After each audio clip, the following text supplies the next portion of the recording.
பெரிய ஆம்பளை தைரியசாலி, அவன் இங்க வந்து போட சொல்லு. வருவான், பேய் மாதிரி வருவான். இறங்கி செய்வான்.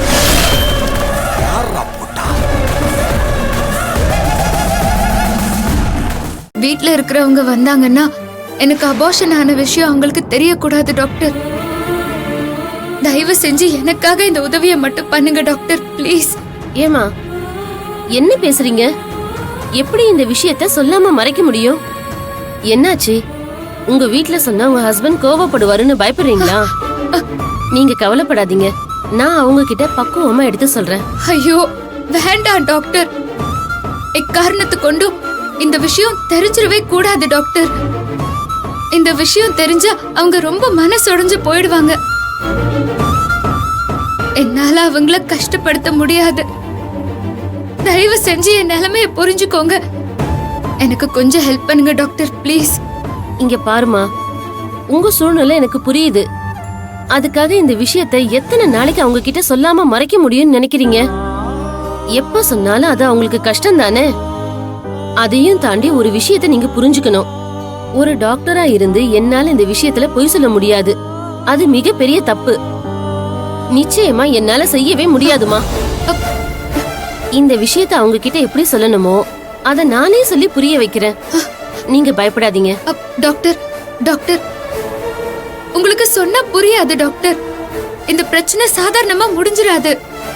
இதனால பல பிரச்சனைகள் எங்க வீட்ல நடக்கும். என் குடும்பம் ரெண்டா பிரிஞ்சிரும். என் அக்காக்கு வர இருந்த பிரச்சனைய தடுக்க போய்தான் எனக்கு இந்த மாதிரியே ஆயிடுச்சு. அதுக்கு என் அக்கா எந்த விதத்திலயும் காரணமானவ இல்ல. அவளும் இப்போ பிரெக்னெண்டா இருக்கா.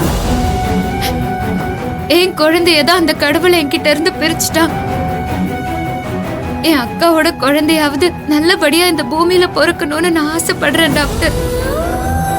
இந்த விஷயம் என் வீட்டுக்காரருக்கு தெரிஞ்சா எங்க ரெண்டு குடும்பத்திலயும் பிரச்சனை வரும். அந்த பிரச்சனை என் அக்காவையும் அவ குழந்தையையும் பாதிச்சிடக் கூடாது. ப்ளீஸ் டாக்டர், நான் சொல்றத புரிஞ்சுக்கோங்க டாக்டர். இதுவும் ஒரு உயிர் சம்பந்தப்பட்டதுதான் டாக்டர். என் அக்கானா எனக்கு உயிர். அவளுக்கும் அவ குழந்தைக்கும் எந்த பிரச்சனையும் வந்துடக்கூடாது டாக்டர். ப்ளீஸ் டாக்டர், உங்களை கெஞ்சி கேட்டுக்கிறேன் டாக்டர், ப்ளீஸ்.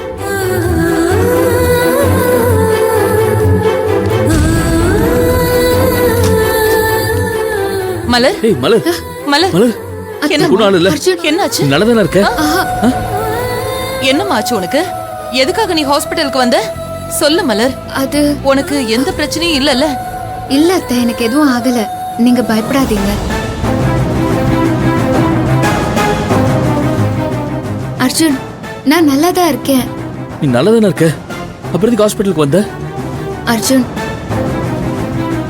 கோயிலுக்கு போறதுக்காக நான் வீட்ல இருந்து வந்துட்டு இருந்தப்போ ரோட்ல மயங்கி விழுந்துட்டேன்.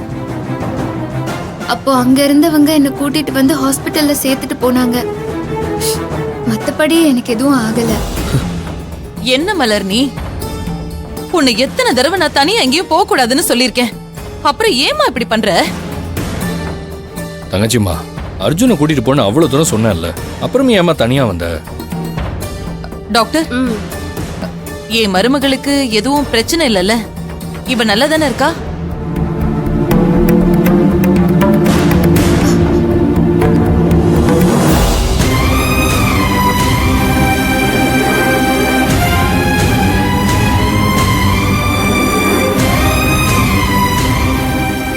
கன்சீவா இருக்கிற இந்த நேரத்துல இப்படி எல்லாம் ஆகும்போது மனசு பதறுது டாக்டர்.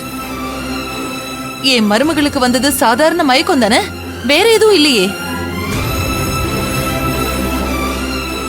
நீங்க பயப்படுற மாதிரி அவங்களுக்கு எதுவும் இல்ல.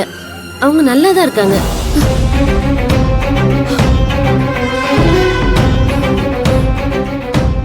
இன்னும் 1 hour கழிச்சு நீங்க டிஸ்சார்ஜ் பண்ணி கூட்டிட்டு போலாம். அப்பாடா டாக்டர், ரொம்ப தேங்க்ஸ் டாக்டர். இங்க பாரு மலர், இதுக்கப்புறம் நீ இந்த மாதிரி தனியா எங்கேயுமே போக கூடாது, புரியுதா? உனக்கோ உன் வயித்துல வளர்ற குழந்தைக்கோ ஏதாவது ஒண்ணு ஆயிடுச்சுன்னா என்னால அதை தாங்கிக்கவே முடியாது.